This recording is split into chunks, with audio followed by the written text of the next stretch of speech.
Friends ఇప్పుడే దేవుడి దర్శనం అయింది. ఇలాగే బయట వచ్చాము. చూడండి అక్కడే దేవుడు ఉండేది. అంటే అక్కడ వీడియో తీయడానికి పర్మిషన్ లేదంట ఫ్రెండ్స్. దేవుని తీయకూడదు. చాలా ఫేమస్ దేవస్థానం ఇది, బంగారు తిరుపతి అంటే. చూడండి ఇక్కడ ఇంకా చూస్తే దేవస్థానం మొత్తం అంతా రాళ్ళపైన కట్టినది ఫ్రెండ్స్. ఈ దేవస్థానము చూడండి ఎంత బాగా కనబడుతుంది అంతా. ఇదంతా నేను వీడియో తీసుకొని పైకి వచ్చాను. చూడండి ఫ్రెండ్స్ ఈ మాటలంతా అడ్డము లేదరా అంటే అక్కడ కోట్లింగాల్లో పెద్ద లింగం కనబడుతుంది ఫ్రెండ్స్, కదనా?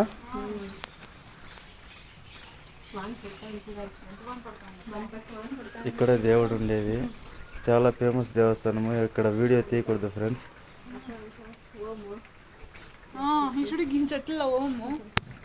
అయ్యో అవునా, స్వస్తిక్